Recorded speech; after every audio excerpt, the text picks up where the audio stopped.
જાહ્નવી જ્યારે માંડ 23 વર્ષની હતી ત્યારે જ વિધવા બની ગઈ. લોકો તેને મનહૂસ કહેવા લાગ્યા. ચાચીએ 2 બાળકોના પિતા વિનોદ સાથે તેની શાદી નક્કી કરી દીધી. શાદીના દિવસે મેરેજ હોલમાં બધા જાહ્નવીની મજાક ઉડાવતા હતા. જ્યારે વિનોદ પોતાની શાન અને ઠાઠમાઠ સાથે હોલમાં દાખલ થયો ત્યારે કોઈએ કહ્યું, અરે લાગે છે દુલ્હો પોતાના બાળકોને લાવવાનું ભૂલી ગયો. એ સાંભળીને તેણે બસ મુસ્કુરાહટ આપ્યું, પણ હું તો બિલકુલ ખુશ નહોતી. હું એક મુસીબતમાંથી નીકળીને બીજી મુસીબતમાં ફસાઈ ગઈ હતી. મને ખૂબ ડર લાગતો હતો, કારણ કે મારી પરેશાનીનો તમાશો જોવા 500થી વધુ લોકો ભેગા થયા હતા. અને જ્યારે આ તમાશો શરૂ થયો ત્યારે મારું દિલ બેચેન થઈ ગયું. મને ખબર હતી કે આજે મારે ખૂબ બેઇજ્જતી સહેવાની છે, પણ પછીની ઘટનાઓએ એવો વાંક લીધો કે એ જ 500 લોકો મારી સામે મારું નામ લઈને ચૂપ થઈ ગયા. મારું નામ જાહ્નવી છે. હું મારા ખાનદાનની સૌથી સુંદર દીકરી હતી, પણ મારી કિસ્મતે ક્યારેય મારી આ સુંદરતાનો સાથ ન આપ્યો.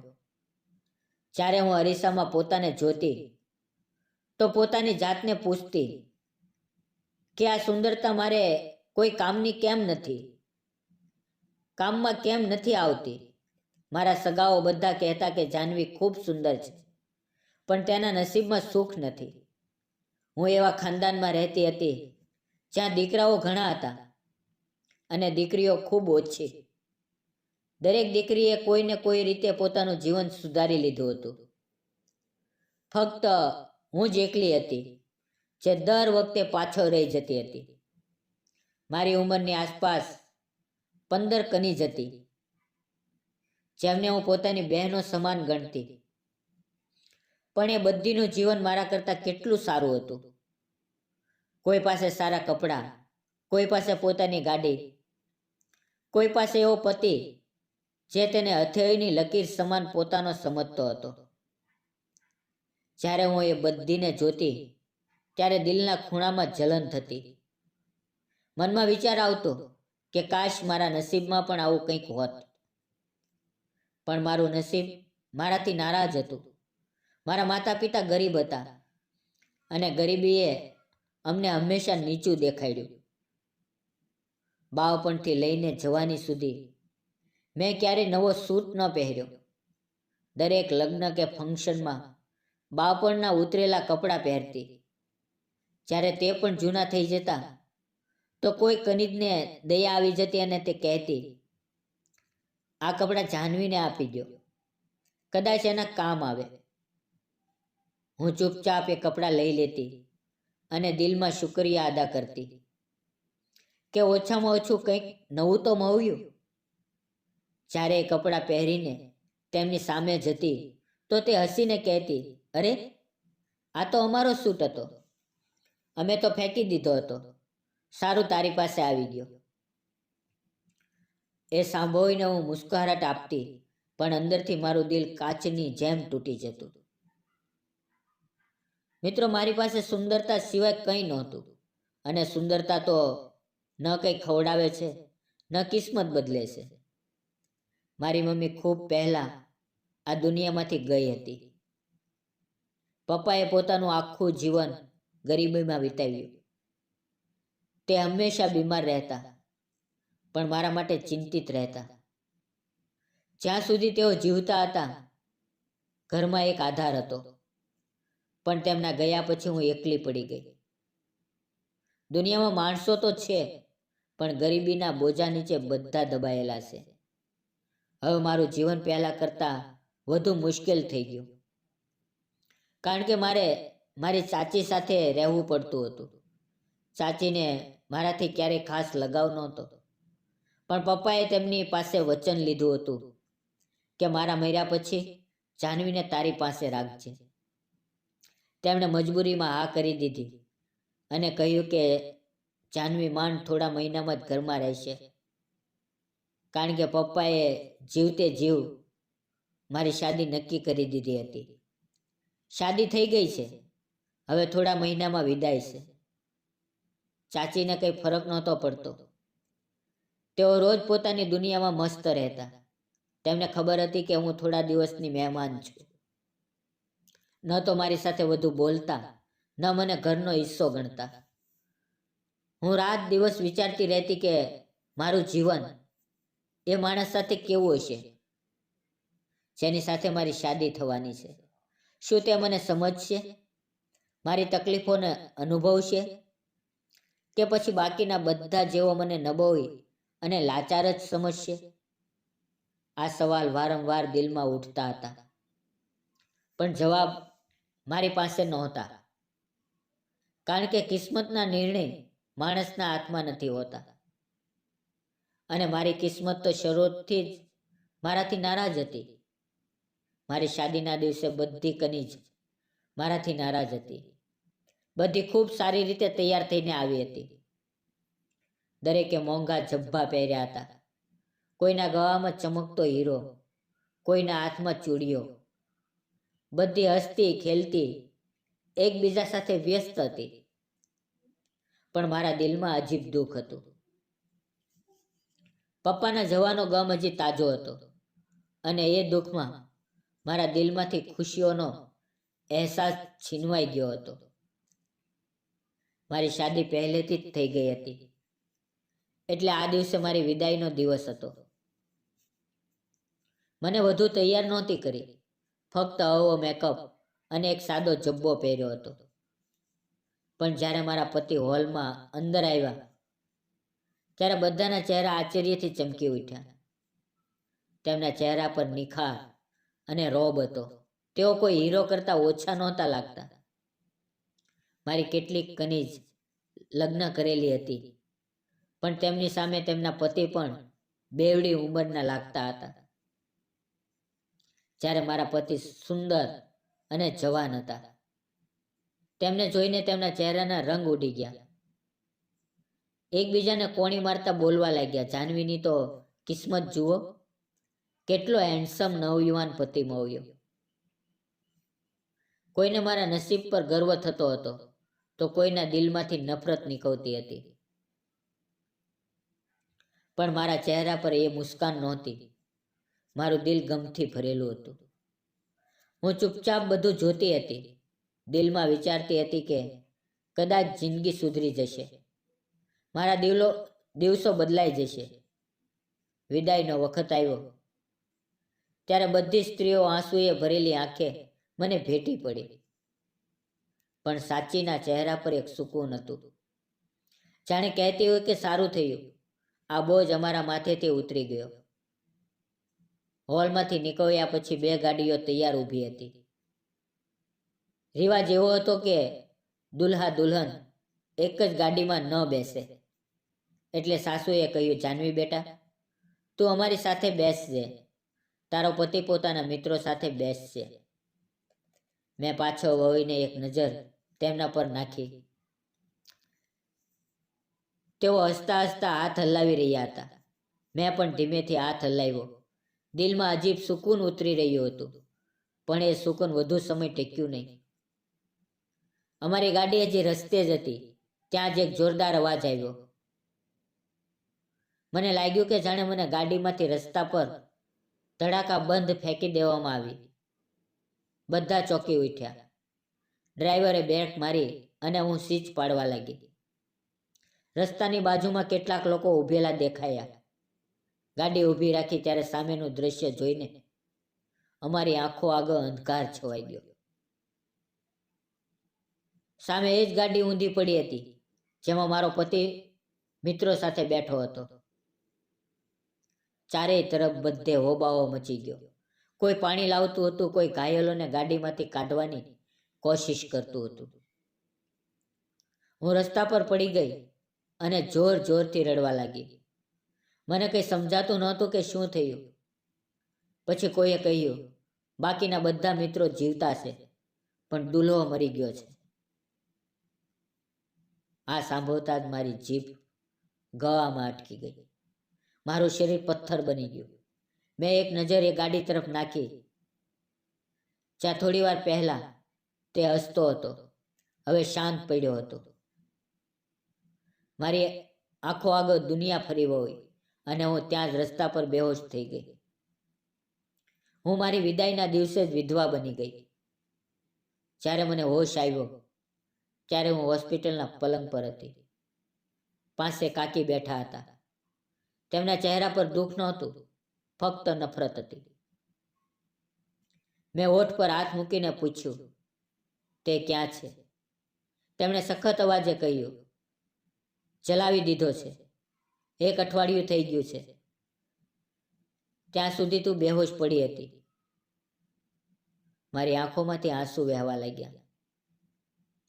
મેં પોતાને બદનસીબ સમજ્યું કે મારો આધાર, મારો સાથી, જેની સાથે હું નવું જીવન શરૂ કરવાની હતી, તે હવે આ દુનિયામાં નથી.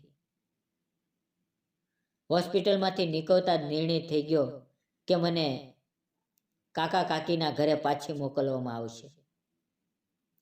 સાસરિયાવાળા કહેતા હતા કે આ તો નવી નવેલી વિધવા છે, કોઈ તેને ઘરે નહીં રાખે.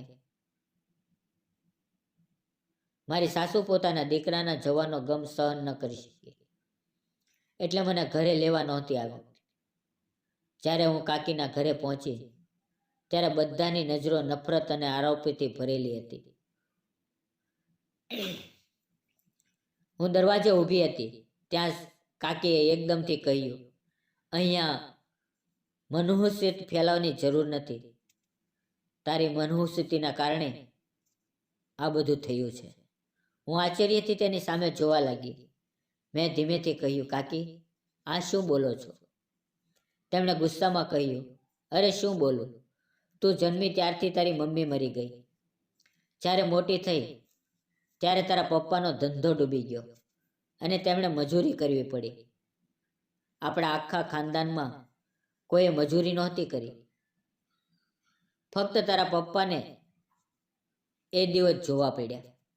અને હવે તારા પતિ સાથે જે થયું એ પણ તારી મનહુસીના કારણે જ થયું. આ સાંભળીને મારું દિલ ફાટી ગયું. પણ તેઓ રોકાયા નહીં. બાકીની સ્ત્રીઓ પણ તેમની વાતથી સહમત થઈ. એકે કહ્યું, હા, મેં સાંભળ્યું છે. એક વખત આ મારી સાથે રિક્ષામાં ગઈ તો રિક્ષાનો અકસ્માત થયો હતો. એમને બધાને ઈજા થઈ, પણ આને થોડી પણ નહીં. બીજીએ કહ્યું, હા, એક દિવસ અમારે ત્યાં જમવા આવી હતી ત્યારે ઘરની બધી લાઈટ ગઈ. અમે બધા ગરમીમાં હતા. નહીં તો અમારા વિસ્તારમાં ક્યારેય લાઈટ જતી જ નથી. દરેક પોતપોતાની વાતો કહેવા લાગ્યા, જાણે મારા જીવનની દરેક ઘટનાને મનહુસીતનો રંગ આપી રહ્યા હોય. હું મોઢા પર હાથ મૂકીને રડવા લાગી. મેં કહ્યું, ભગવાનના વાસ્તે ચૂપ થઈ જાઓ. મેં પહેલેથી જ બધું ગુમાવી દીધું છે. પોતાના પપ્પાને ગુમાવ્યા, પતિને ગુમાવ્યો, અને હવે તમે મારી ઇજ્જત જીવવાનો અધિકાર પણ છીનવી રહ્યા છો. કોઈના દિલમાં મારા માટે નરમાઈ ન આવી. બધા મને જોઈને બધું આપવા લાગ્યા અને કહેવા લાગ્યા કે આ છોકરી જ્યાં જશે ત્યાં મનહુસીતીનો ફેલાવશે. મને લાગ્યું કે કિસ્મત કે નસીબની વાત નથી. લોકોના શબ્દો માણસને તોડી નાખે છે. હું અંદરથી તૂટી ગઈ હતી. મારી આખરી આશા પતિના રૂપમાં હતી, એ પણ મને છીનવી લેવામાં આવી. હવે હું બધા સામે એક તમાશો બની ગઈ હતી, જેને મનહુસીતીનું નામ આપવામાં આવ્યું. 2-4 દિવસ પછી મારા સાસરિયાવાળા અમારા ઘરે આવ્યા. તેમના ચહેરા પર દુઃખ નહીં, ગુસ્સો હતો. તેઓ મને જોર જોરથી બોલવા લાગ્યા, અમને આ છોકરીનો બધો સામાન પાછો જોઈએ. કપડાં, જૂતીઓ, મેકઅપ, વીંટી, બધું પાછું આપો. અમે આ મનહૂસ સાથે કોઈ સંબંધ રાખવા નથી માંગતા. તેને કારણે જ મારો જવાન દીકરો દુનિયામાંથી ગયો. કાકીએ તરત જ મારો બધો સામાન, એક એક વસ્તુ તેમના હવાલે કરી દીધી. હું ચૂપચાપ ઊભી ઊભી જોતી રહી. મારા દિલમાં બસ એ જ વિચાર આવતો હતો કે જો તે જીવતા હોત તો હું જાણતી કે તેઓ કેવા માણસ હતા. શું તેઓ મને પ્રેમ કરતા, મારા દુઃખને સમજતા? મેં તેમને જિંદગીમાં માંડ 2 જ વખત મળી હતી. એક વખત લગ્નના દિવસે અને બીજી વખત વિદાયના દિવસે. અમે ક્યારેય ખુલ્લેઆમ વાત ન કરી અને હવે જ્યારે તેઓ નહોતા, તેમની યાદો મારા દિલમાંથી જતી નહોતી. હું એવી રીતે રડતી હતી જાણે કોઈ સદીઓથી જૂનો પ્રેમ ગુમાવ્યો હોય. તેમનું જવું મારી આત્માને ખાલી કરી ગયું. મારા દિવસ રાત આંસુમાં પસાર થવા લાગ્યા. કાકી મને જોતાની સાથે જ કહેતા, આ મનહૂસ છે. એના પગલાથી અમારા ઘરમાં પણ મનહૂસિયત આવી છે. તેમના દરેક શબ્દમાં ઝેર હતું. પણ હું ચૂપ રહેતી, શું બોલતી? કોણ સાંભળતું મારી વાત? કાકીનો દીકરો બીમાર પડવા લાગ્યો. તેણે પોતે જ પોતાની હાલત બગાડી હતી. ઠંડી આઈસ્ક્રીમ ખાધી એટલે શરદી થઈ ગઈ. પણ કાકી કહેતા કે આ છોકરીની મનહૂસિયત મારા દીકરાને લાગી ગઈ. હું કાકાને શાંતિ મળતી. તેઓ મારી હાલત જોઈને કાકીને રોકવાની કોશિશ કરતા કે આવી વાતો ન કરો, બિચારી પહેલેથી જ ઉદાસ છે. પણ કાકી તેમની ન સાંભળતા. તેઓ કહેતા, હવે એનું શું કરવું? ન બાપ, ન મા, ન સાસરિયો. હું તો કહું છું કે ઘર છોડીને ક્યાંક દૂર ચાલી જાય, નહીં તો આગળ શું થશે? કાકાએ કહ્યું, સમય પસાર થવા દે, પછી સારો સંબંધ શોધીશું. એના પપ્પાની આખરી ઈચ્છા હતી કે એની દીકરી પોતાના ઘરથી જાય. પણ કાકીએ કહ્યું, હા, ઘર તો મળશે, પણ જુઓ, એ ત્યાં પણ મનહૂસિયત લઈ જશે. કારણ કે જ્યાં જશે ત્યાં પોતાની મનહૂસિયત લઈ જશે. હું રાત આખી જાગીને ભગવાનને પૂછતી રહેતી, શું હું સાચે જ મનહૂસ છું? શું મારા હોવાથી લોકોનું જીવન બગડે છે? અને પોતાના જીવનની દરેક ઘટનાને યાદ કરીને પોતાને દોષી સમજવા લાગી. મમ્મીનું મૃત્યુ, પપ્પાનું જવું, પતિનો અકસ્માત, એ બધું મારા જીવનની ચેન બની ગયું. અને દરેક કડી મારા પર આરોપ હતી. મારી હિંમત તૂટી રહી હતી, તો પણ હું બધું સહેતી હતી. મિત્રો, એવા દિવસો પસાર થતા ગયા. 6-7 મહિના વીતી ગયા. એ મારા જીવનના સૌથી મુશ્કેલ દિવસો હતા. કાકી દિવસભર મને ઘરનું કામ કરાવતા, વાસણ ધોવડાવતા અને કહેતા કે તું મફતની રોટલી ખાઈ રહી છે. જ્યારે હું કામ પૂરું કરીને થાકી જતી ત્યારે તાણા મારતા. હું રોજ રાત્રે થાકીને રડતી, પણ આંસુઓનું કોઈ મૂલ્ય નહોતું. એક દિવસ કાકા આવ્યા અને કહ્યું, એક સંબંધ આવ્યો છે. છોકરો પહેલેથી લગ્ન કરેલો છે. 2 દીકરા છે, 7 વર્ષનો અને 5 વર્ષનો. ખૂબ અમીર માણસ છે. નામ છે વિનોદ. કાકીએ તરત કહ્યું, અમીર છે? ઠીક છે, અમને શું? 2 બાળકોનો પિતા છે તો અમારે શું પાવવાના છે? અમને તો એની મનહૂસિયતથી છુટકારો જોઈએ. જો એ ઈચ્છે તો આજે જ આ કરી દો. મેં સાંભળ્યું ત્યારે મારું દિલ આશ્ચર્યથી ભરાઈ ગયું. ત્યાં મારી રાય પૂછવાનું કોઈ નહોતું. મેં આંખો નીચી કરીને બસ એટલું જ કહ્યું, જે તમને ઠીક લાગે એ કરી લો. મારા માટે બધા નિર્ણયો બીજા લોકો લઈ રહ્યા હતા. વિનોદની એક બહેન વિદેશમાં રહેતી હતી અને થોડા દિવસ માટે હિન્દુસ્તાન આવી હતી. તેણે સૌથી પહેલા સંબંધ લાવ્યો હતો. મને જોઈને તેણે ખૂબ ખુશ થઈને કહ્યું, મેં મારા ભાઈ માટે ઘણા સંબંધ જોયા, પણ આટલી સુંદર અને માસૂમ છોકરી ક્યાંય નથી જોઈ. તને જોઈને મારું દિલ ખુશ થઈ ગયું. તેણે કહ્યું કે મેં વિનોદને તારી ફોટો પહેલેથી જ બતાવી દીધી હતી અને ફોટો જોતાની સાથે જ તેણે આ કરી દીધી. સંબંધ પાક્કો થઈ ગયો. તેણે કહ્યું કે મારે પાછા જવું છે અને હું ભાઈના લગ્ન માટે જ આવી છું, એટલે વધુ રાહ નહીં જોઈએ. 1 અઠવાડિયામાં જ લગ્ન કરી નાખીએ. રિસેપ્શન પછીથી કરશું. હાલ ફક્ત લગ્ન અને વિદાય એક જ મેરેજ હોલમાં થશે. બંને બાજુના લોકોને બોલાવશું. જમવાનું પણ ત્યાં જ થશે. કાકાને આ વાત ગમી અને જ્યારે વિનોદની બહેને કહ્યું કે હોલનો બધો ખર્ચો અમે ઉઠાવશું, ત્યારે કાકા તરત ખુશ થઈ ગયા અને હા કરી દીધી. તેમણે કહ્યું, અગાઉના લગ્નમાં અમે ઘણો ખર્ચો કર્યો હતો, હવે ફરી કેમ કરીએ? જ્યારે સામેવાળા બધું કરી રહ્યા છે તો અમને શું વાંધો? આમ મારી બીજી શાદીની તારીખ પણ નક્કી થઈ ગઈ. બધું ખૂબ ઝડપથી થઈ રહ્યું હતું, જાણે કોઈને ઉતાવળ હોય. મારી કહાનીનો આગલો વાંક ઝડપથી આવી ગયો. મારી કિસ્મત ફરી એક પરીક્ષાના મોડ પર ઊભી હતી અને હું વિચારતી હતી કે કદાચ આ વખતે નસીબ મારા પર થોડી દયા રાખે. કાકા છોકરાના ઘરે ગયા હતા અને કેટલીક વાતો નક્કી કરવાની હતી.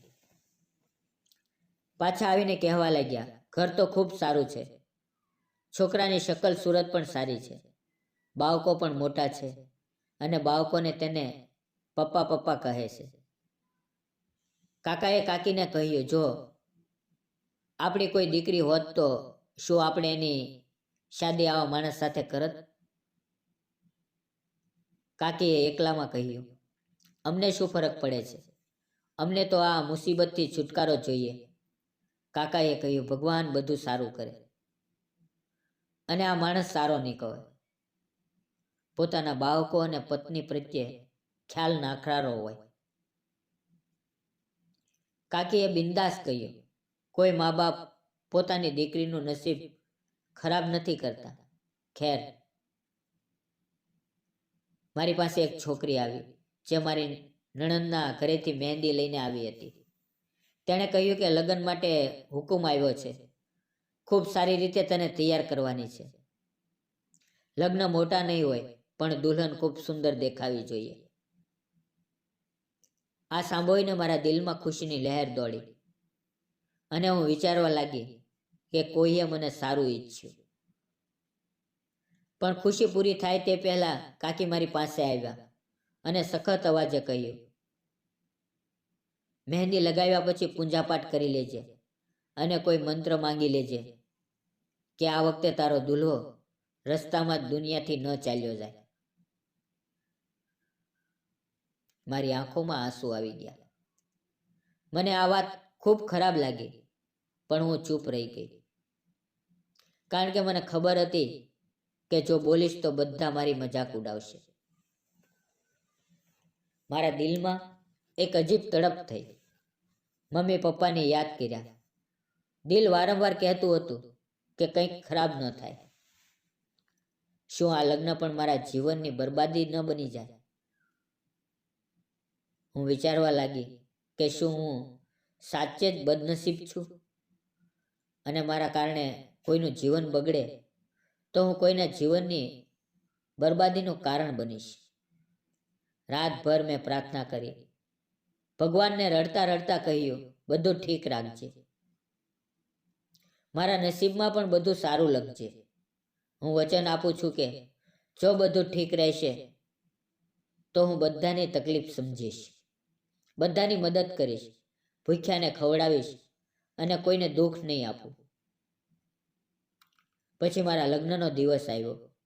મને પાર્લરમાં મોકલવામાં આવી, જ્યાં મેં દુલ્હનનો જબ્બો પહેરીને મેકઅપ કરાવ્યો. અરીસામાં પોતાને જોઈને ખુશ થઈ કે સાચે જ ખૂબ જ સુંદર લાગુ છું. પણ તરત જ ખ્યાલ આવ્યો કે સુંદરતાથી કિસ્મત નથી બદલાતી.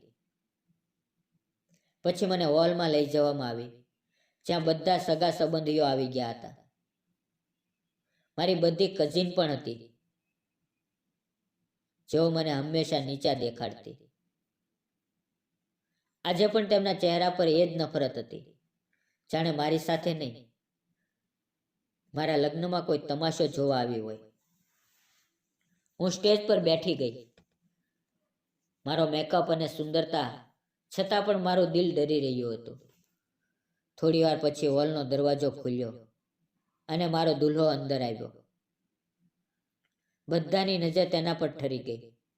કોઈ હસી રહ્યું હતું, કોઈ મજાક બનાવી રહ્યું હતું, કોઈ તાણા મારી રહ્યું હતું. કોઈએ કહ્યું, જુઓ, 2 બાળકોનો બાપ છે અને કુંવારી છોકરી સાથે લગ્ન કરે છે. એક સ્ત્રીએ કહ્યું, કદાચ આ છોકરીએ કંઈક ખોટું કર્યું હશે, એટલે જ એને આ સજા મળી રહી છે.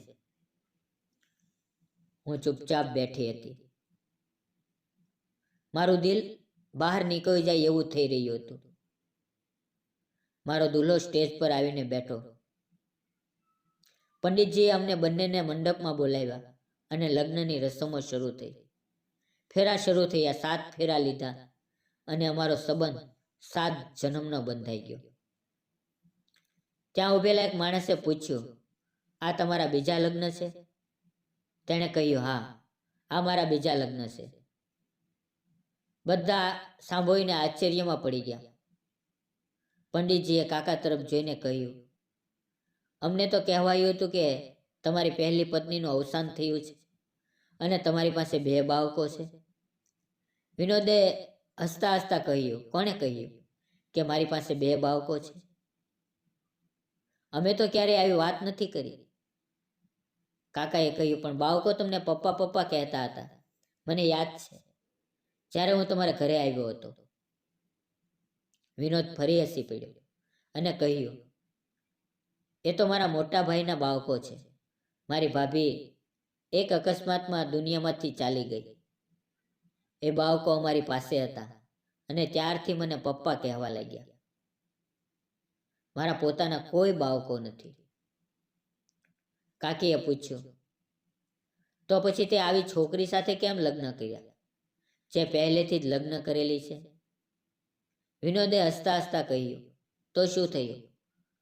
લગ્ન તો થયા હતા, પણ વિદાય પૂરી નહોતી થઈ. અને એનાથી પણ વધુ મહત્વની વાત એ છે કે મને આ છોકરી પસંદ આવી ગઈ હતી. મેં દિલથી ઈચ્છ્યું અને હા કરી દીધી. શું ખોટું છે? કાકી ચૂપ થઈ ગયા અને પંડિતજીને કહ્યું, લગ્નની રસમ આગળ વધારો. પંડિતજીએ વરમાળા પહેરાવી. મારી આંખોમાં એક અલગ ચમક હતી. મારું દિલ બેચેન હતું. તેણે મારી તરફ જોયો. મને પોતાની સુરક્ષાનો અહેસાસ થયો. દિલમાં સુકૂન ઉતર્યું. પૂરો હોલ શાંત થઈ ગયો. બધાની નજર વિનોદ પર ઠરી હતી. મારી બધી કઝિન અને સગા ગહન નજરે અમને જોઈ રહ્યા હતા. હવે તેમની બાજુથી 15 તોલા સોનું આવ્યું. એ જોઈને બધા ચોંકી ગયા. બધાના ચહેરા સફેદ પડી ગયા. મારી કઝિન, જેઓ હંમેશા મારી નબળાઈ પર હસતી હતી, તે આજે ચૂપ હતી. વિનોદે બધાની સામે કહ્યું, જો કોઈ છોકરીની કોઈ શરારત હોય તો હું એ પણ પૂરી કરવા તૈયાર છું. હું અલગ ઘરમાં રહું છું. મારી બહેન પોતાના ઘરમાં રહે છે. આ ઘરની માલકીન જાનવી હશે. મોટા ભાઈના બાળકોની જવાબદારી એના પર નહીં હોય. એ માટે અલગ નોકરાણી રાખીશ, જે ઘરનું બધું કામ સંભાળશે. અને જાનવી મારી સાથે પત્ની બનીને જીવન વિતાવશે. બધા એકબીજા સામે જોઈને દંગ રહી ગયા. જાણે એમને વિશ્વાસ ન આવતો હોય કે આવો માણસ પણ હોય છે, જે એક સામાન્ય છોકરી માટે આટલું બધું કરવા તૈયાર હોય. વાસ્તવમાં વિનોદ પાસે કોઈ કમી નહોતી. અમીર હતો, ભણેલો ગણેલો હતો, સુંદર હતો અને મોટો બિઝનેસમેન હતો. અને જ્યારે બધાને સામે ખબર પડી કે તે 2 બાળકોનો બાપ નહીં પણ ગેરસમજ હતી, ત્યારે બધા આશ્ચર્યચકિત થઈ ગયા. મને 2 સૌથી સારા સંબંધ મળ્યા. બંનેની શાદી પૂરી થઈ ગઈ. મારા દિલમાં સુકૂન આવ્યું. મારા ચહેરા પર મુસ્કાન આવી. વિનોદે ધીમેથી કહ્યું, તું હસાશો ત્યારે ખૂબ સુંદર લાગે છે. હું શરમાતી હોઉં એમ પોતાને નવી રોશનીમાં નહોતી અનુભવી રહી. કાકીનો ચહેરો બગડેલો હતો, જાણે તેમની બધી ચાલો નિષ્ફળ ગઈ હોય. પણ કાકા ખુશ હતા. તેમની આંખોમાં ખુશીના આંસુ હતા. તેણે મારા માથે હાથ મૂકીને કહ્યું, હંમેશા ખુશ રહેજે બેટા. કાકાએ બધાની સામે ઊભા થઈને કહ્યું, આજે સાબિત થઈ ગયું કે મારી ભત્રીજી મનહૂસ નહોતી. કારણ કે જો એવું હોત તો એને આવો સારો સાથી ક્યારેય ન મળત. એના નસીબમાં તો રોશની લખાયેલી હતી, પણ અમે અમારી ઓછી અક્કલથી એને અંધકારમાં ધકેલતા હતા. કાકાની વાતોએ પૂરા હોલને શાંત કરી દીધો. જેઓએ ક્યારે મારી બદકિસ્મતીની મજાક ઉડાવી હતી તે બધા નજર નીચી કરીને બેઠા હતા. એ સમયે મેં પહેલી વાર અનુભવ્યું કે મારી જિંદગીની કહાની બદલાઈ ગઈ છે. મારા પતિ વિનોદે બધાની સામે જોઈને કહ્યું, જો કોઈએ મારી સામે જાહ્નવી વિશે આવી કોઈ વાત કે મજાક પણ કરી તો હું કોઈથી સહન નહીં કરું. મારી આંખોમાં પહેલી વાર સુકૂન ઉતરવા લાગ્યો. મેં અનુભવ્યું કે મારા માટે કોઈ ઊભું છે, જે મને બચાવશે, જે મારું પોતાનું છે. ત્યાર પછી મારી વિદાય થઈ. જ્યારે હું ઘરે નીકળી ત્યારે ચારેય બાજુ રેશમી દુપટ્ટા લહેરાઈ રહ્યા હતા. લોકો ફૂલો વરસાવી રહ્યા હતા. આંખોમાં ખુશી સાથે થોડી ઉદાસી પણ હતી. મારા દિલમાં ફક્ત શુક્રિયા હતા. જે ગાડીમાં હું વિદાય થઈ એની કિંમત 1 કરોડ હતી. આખો મહોલ્લો બહાર ભેગો થઈ ગયો હતો. જ્યારે હું ગાડીમાં બેઠી ત્યારે કાકાના ચહેરા પર ગર્વ હતો અને કાકીના ચહેરા પર ગહન શાંતિ. જ્યારે હું તેમના ઘરે પહોંચી ત્યારે મારું દિલ ખૂબ ઝડપથી ધડકતું હતું. દરવાજો ખુલતાની સાથે રોશનીઓએ મને ઘેરી લીધી. ચારે તરફ ખુશ્બુ હતી. ફૂલોની મહેકથી આખું ઘર ભરેલું હતું અને મારા માટે એક સુંદર મોટું વેલકમ બોર્ડ લગાવેલું હતું, જેના પર લખ્યું હતું, વેલકમ હોમ મમ્મી. હું એક ક્ષણ માટે થંભી ગઈ.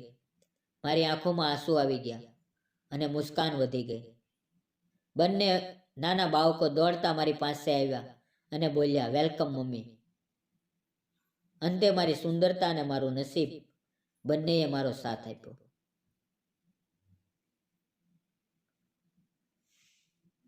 વિડીયો પૂરો જોવા બદલ આપ સૌ મિત્રોનો ધન્યવાદ. મિત્રો, વાર્તા ગમી હોય તો વિડીયોને લાઈક, ચેનલને સબસ્ક્રાઈબ અને એક નાની એવી કોમેન્ટ જરૂર કરજો. ફરી મળશું આવતીકાલે. જય હિન્દ.